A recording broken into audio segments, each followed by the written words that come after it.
بسم اللہ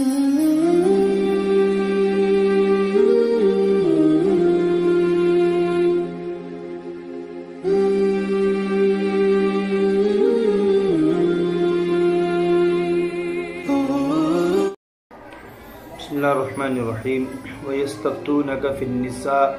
قُلِ اللَّهُ يُفْتِيكَ فِيهِنَّ وَمَا يُتْلَى عَلَيْكُمْ فِي الْكِتَابِ فِي يَتَامَى النِّسَاءِ اللَّاتِي لَا تُؤْتُونَهُنَّ مَا كُتِبَ لَهُنَّ وَتَرْغَبُونَ أَن تَنكِحُوهُنَّ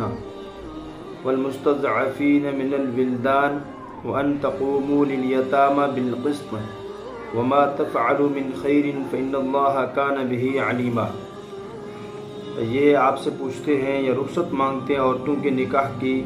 تو آپ کہہ دیجئے کہ اللہ تم کو اجازت دیتا ہے ان کی، اور وہ جو تم کو سنایا جاتا ہے قرآن میں، یعنی احکام جو آتے ہیں آگے اس کو فی یتامہ یتیم عورتوں کے متعلق، وہ یتیم عورتیں کہ جن کو تم نہیں دیتے ان کے لیے جو مقرر کیا گیا، یعنی جو حق مہر ہے ان کا، ان کے لیے مقرر کیا گیا وہ تم نہیں دیتے، اس کے بارے میں اللہ نے قرآن میں احکام جاری فرمائے ہیں۔ وَتَرْغَبُونَ أَن تَنكِحُوهُنَّ، اور تم چاہتے ہو کو رغبت رکھتے ہو ان کو نکاح میں لے آؤ، یعنی یتیم ہیں، غریب ہیں اور ان کو نکاح میں لانا چاہتے ہو تو یہ، اور مستضعفین، اور حکم ہے ناتواں لڑکوں کا، یعنی جو غریب ہیں ناتواں ہیں ان کے لیے۔ وَأَن تَقُومُوا لِلْيَتَامَى بِالْقِسْطِ، اور یہ حکم جاری ہوا اللہ پاک نے کہ تم قائم رکھو یتیموں کے حق میں انصاف کے ساتھ تم یتیموں کے حقوق کو قائم رکھو۔ وَمَا تَفْعَلُوا مِنْ خَيْرٍ، تم جو بھلائی کرو گے بے شک اللہ تعالیٰ اس کو جاننے والا ہے، یعنی خیر کرو یا شر کرو اللہ اس کو خوب جانتا ہے، بھلائی کرو گے اللہ کے لیے تو اللہ پاک اس کو جانتا ہے تم نے اس میں کیا بھلائی کی ہے۔ تو اس میں فرمایا کہ عورتوں کے متعلق جو پچھلی آیتیں ہیں یتیم اور عورتوں کے خاص احکام اور ان کے حقوق ادا کرنے کا وجوب مذکور تھا، کیونکہ جاہلیت میں بعض ان کو میراث ہی نہ دیتے تھے، بعض جو مال میراث میں یا اور کسی طور سے ان کو ملتا اس کو ناجائز طور پر کھا جاتے تھے، خود دیتے نہیں تھے، اگر کوئی دے دیتا تو دوسرے رشتہ دار ان سے لے کر کھا جاتے تھے۔ تو بعض کو یہ خیال ہوا کہ عورتیں اور بچے فی نفسی قابل میراث ہی نہیں ہیں، کسی وقتی مسئلہ سے یہ حکم چند لوگوں کے لیے ہو گیا ہے، امید ہے منسوخ ہو جائے گا، بعض اس کے منتظر رہے، جب نسخ نہ ہوا تو یہ مشورہ ٹھہرا کہ خود حضور اکرم صلی اللہ علیہ وسلم سے پوچھنا چاہیے۔ تو ایمان والے جو تھے پہلے چونکہ زمانہ جاہلیت میں دیتے نہیں تھے، تو پھر انہوں نے کہا چلو کوئی حکم آ جائے گا یا ان کو دینا نہیں چاہیے یا خود بخود اس منسوخ ہو جائے گا۔ جب کوئی آیت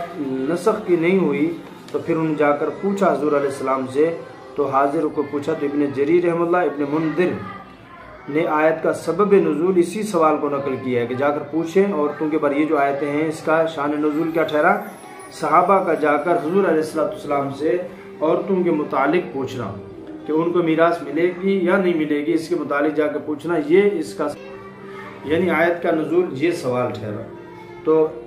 یہاں آپ کیا ہے کہ آپ سے پوچھتے ہیں، یعنی آپ سے عورتوں کی میراث اور مہر کے باب میں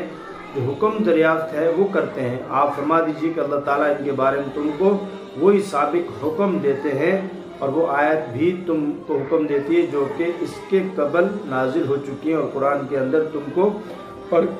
سنائی جایا کرتی ہے، کیونکہ قرآن کی تلاوت میں ان کی تلاوت بھی ظاہر ہے، ہوا ہی کرتی ہے، جو اس میں آپ تو دیکھ لیں پڑھ لیں، جو کہ ان یتیم عورتوں کے باب میں نازل ہو چکی ہیں جن کے ساتھ تمہارا یہ معاملہ ہے کہ اگر وہ صاحب مال اور صاحب جمال ہوئیں تو ان سے نکاح کرتے ہو، مگر ان کو جو شروع سے شرع سے ان کا حق میراث و مہر کا مقرر ہے نہیں دیتے، یعنی ان کے مال میں سے تم کھاتے پیتے ہو، ان کا لے لیتے ہو، لیکن ان کو جو دینا ہوتا ہے وہ نہیں دیتے۔ تو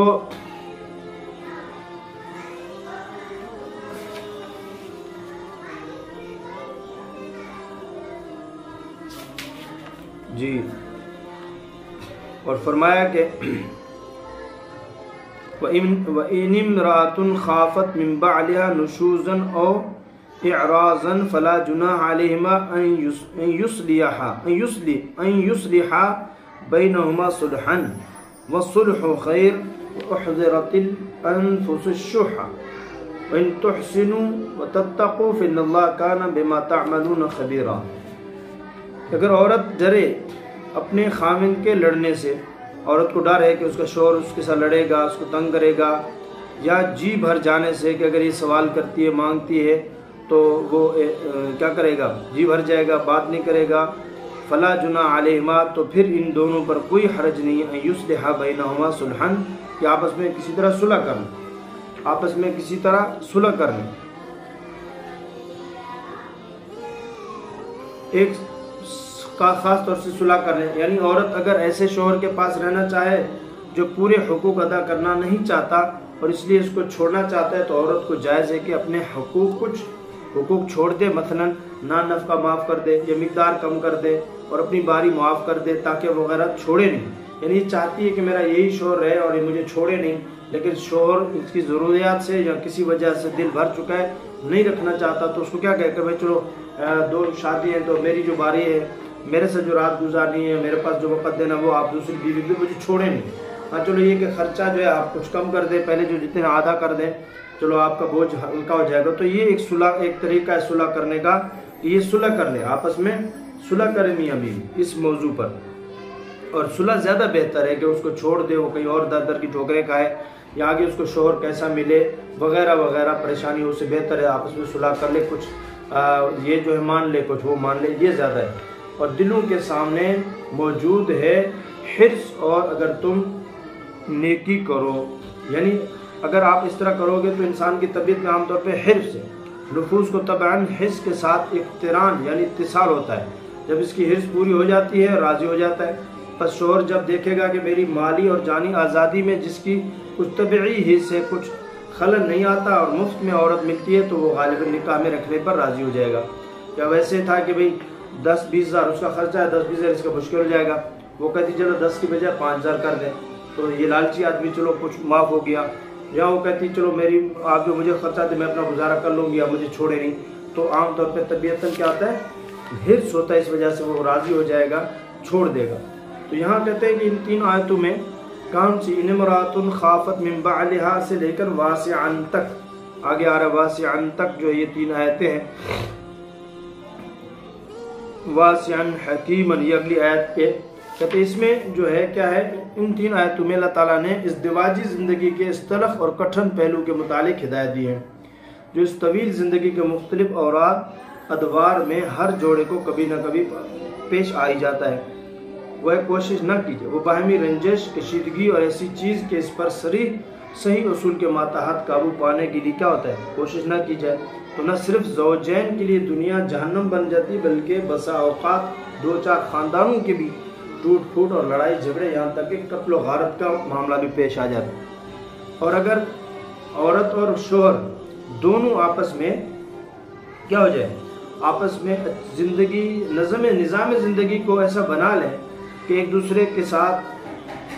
کیا کہتے ہیں، ایک دوسرے کی ہر بات کو لینے والے بن جائے اور برداشت کرنے والے بن جائے، تو پھر یہ گھر کا جو ماحول ہے وہ تلخیوں سے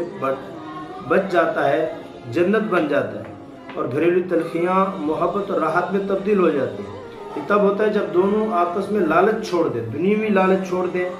خواہشات چھوڑ دیں، ایک دوسرے کے تابع کر دیں، دونوں ایک دوسرے کے تابع کر دیں، تو یہ بہت آسان ہو جاتا ہے۔ تو ایسے حالات سے متعلق جس میں غیر اختیاری طور پر میاں بیوی کے تعلقات کشیدہ ہو جائیں، ہر فریق اپنی جگہ معذور سمجھا جائے گا۔ یعنی بعض چیزیں ایسی ہیں کہ جو مثال کے طور مالی اعتبار سے غریب ہے، اب وہ اس کی ضرورتیں پوری نہیں ہو رہی، دوسری کیا ہے کہ جو اس کے اختیار میں نہیں ہے، جیسے مثال کے طور پر عورت جو ہے وہ عمر رسیدہ ہے، بڑی عمر کی، یہ بدصورت ہے۔ اب ایسی صورت میں کیا کرے، شوہر خوش روح ہے تو ظاہر ہے کہ اس میں نہ عورت کا کوئی قصور ہے اور نہ مرد ہی کی کوئی مجرم ہے۔ پھر ہر آدمی چاہتا ہے کہ بیوی اچھی ہو، ہر بیوی چاہتی میرا شوہر اچھا ہو، لیکن دونوں کی چیزیں پوری ہوں بہت مشکل ہوتا ہے، عام طور پہ ہوتا نہیں ہے۔ تو ایسی صورت میں عورت جو ہے وہ کیا ہے، دونوں مجرم نہیں آپ سمجھ سکتے ہیں۔ تو شان نزول میں اسی طرح کہ چند واقعات مظہری وغیرہ میں منقول ہے، ایسے حال میں مرد کے لیے تو ایک عام قانون قرآن نے بتایا، وہ کیا ہے، فَإِمْسَاكُمْ بِمَعْرُوفٍ وَتَسْرِيحٌ بِإِحْسَانٍ۔ یہ تو اگر آپ رکھنا چاہتے ہیں، اب یہی شکل ہے اللہ نے جو دی اس کو سمجھ آ رہی ہے، یہی اس کی جیسے بھی ہے عمر ہے، اس عمر میں اگر آپ چاہیں رکھنا آپ رکھ لیں، آپ کو اختیار ہے، اور اگر رکھنا ہے تو پھر اچھے طریقے سے رکھیں، پھر اس کو ذلیل نہ کریں، اس کو پریشان نہ کریں، اس کو طعن و تشنیع نہ کریں وغیرہ وغیرہ. اور اگر یا اس کو چھوڑنا ہے تو پھر اچھے طریقے سے چھوڑ دیں. اب اچھے طریقے سے کیسے چھوڑیں گے؟ اگر مثال کے طور پر اگر اس پر قدرت نہیں تو اس کو کیا کرو؟ خوش اسلوبی سے آزاد کر دو. اب اگر عورت بھی آزاد ہونے کے لیے تیار ہے تو معاملہ صاف ہے. یہ کہتا ہے جی اگر میں اب آپ کو اس طرح نہیں رکھ سکتا، آپ مجھ سے آزاد ہیں. وہ کہتی ٹھیک ہے تو کوئی بات نہیں، قطع تعلق کی ہوئی لیکن خوشگواری اچھے طریقے سے ہوئی ہے. لیکن اگر ایسے حالات میں عورت کسی وجہ سے آزاد نہیں ہونا چاہتی، وہ کہتی میں آپ کے ساتھ کہاں جاؤں گی، خواہ اپنی اولاد کے مفاد کی وجہ سے یا اس وجہ سے کہ اس کا کوئی اور دوسرا سہارا نہیں، تو یہاں ایک ہی راستہ ہے کہ شوہر کو کسی چیز پر راضی کیا جائے. مثلا عورت اپنے تمام یا بعض حقوق کا مطالبہ چھوڑ دے اور شوہر یہ خیال کرے کہ بہت سے حقوق کے بار سے تو سبکدوشی ہوئی ہے، بیوی مفت میں ملتی ہے، اس پر صلح ہو جائے. ایسے اصول اللہ نے قرآن پاک میں بتائے ہیں. ایسے اگر ہو جائے تو پھر کیا کیا جائے؟ تو یہ اللہ نے اصول بتایا ہے کہ آپ کسی اچھے طریقے سے رکھ لیں یا اچھے طریقے سے چھوڑ دیں، ذلیل نہ کیا جائے. گھروں کے گھر تباہ ہو جاتے. تو کیا فرمایا؟ ان تحسنوا وتتقوا، اگر آپ لوگ اچھے طریقے سے نیکی کرو، اچھی نیکی کرو اور تقوی اور پرہیزگاری کرو تو اللہ کو تمہارے سب کاموں کی خبر ہے.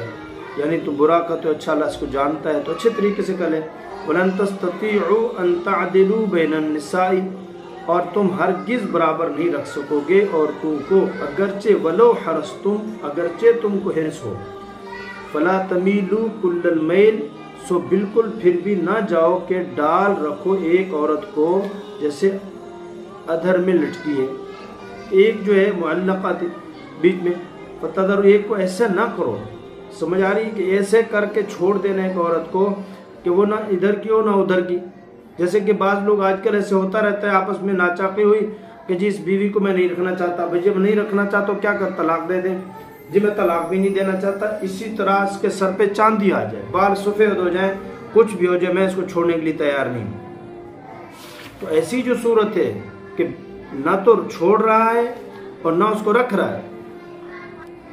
تو کیا فرمایا؟ ایسا تو تم کر ہی نہیں سکتے کہ 2-3 بیویاں ان سب میں برابری کرو. اگر اور کچھ کر بھی لو زبردستی، پیسہ دینے میں، خرچ دینے میں، کپڑا دینے میں، کھانے دینے میں، تو دل کا میلان کیا کرو گے؟ وہ کسی بھی طرف ہو سکتا ہے. حضور اکرم صلی اللہ علیہ وسلم نے جو ظاہری چیزیں تھی سب میں اپنی ازواج مطہرات میں برابری کی ہے. دلی میلان حضرت عائشہ رضی اللہ عنہ کی طرف زیادہ تھا، تو یا اللہ مجھے معاف کر دے کہ یہ تو میرے بس میں نہیں ہے. لیکن ایسا ہرگز نہ کرو کہ تم کیا کرو؟ فَلَا تَمِيلُوا كُلَّ الْمَيْلِ، ہرگز ایک طرف بالکل سارے نہ کے سارے نہ ہو جاؤ، یعنی ایک ہی طرف نہ ہو جاؤ. فَتَذَرُوهَا، کہ اس عورت دوسری کو كَالْمُعَلَّقَةِ ایسے لٹکتی رہے، نہ ادھر کی نہ ادھر کی رہے. وَإِن تُصْلِحُوا، ہاں اگر صلح کرتے رہو، تَتَّقُوا، اور اللہ پرہیزگاری سے رہو، تو بے شک اللہ تعالیٰ معاف کرنے والا مہربان ہے. وَإِن يَتَفَرَّقَا يُغْنِ اللَّهُ كُلًّا مِّن سَعَتِهِ، اور اگر دونوں جدا ہو جائیں تو اللہ ہر ایک کو بے پرواہ کر دے گا اپنی کشائش سے. یعنی اگر دیکھا اس طرح رہنے میں اللہ کے احکام ٹوٹیں گے، نقصان ہوگا، تو پھر کیا کریں؟ وہ جدا ہو جائیں. اور جدا اس کا مطلب نہیں اگر جدا ہو جائیں گے دوسرا بھوک سے مر جائے گا، یا کوئی اللہ پاک خود جو ہے اس کا انتظام فرمائیں گے. اللہ اپنی وسعت سے دونوں میں سے ہر ایک کو بے احتیاج کر دے گا، یعنی انشاءاللہ اللہ تعالیٰ اس کی ضرورتیں پوری کرے گا. وَقَانَ اللَّهُ وَاسِعًا حَكِيمًا، کہ اللہ تعالیٰ کشائش والا، تدبیروں والا ہے. یہ ہے کہ ان 3 آیتوں کا کیا ہے کہ آپس کا گزران کیسے ہو. اگر اچھے سے ہوگا تو آپس کا گھر جو ہے اپنا جنت بن جائے گا. اگر خدا نہ خواستہ یہ نہ ہوا تو پھر گھر جو وہ جہنم بن جائے گا.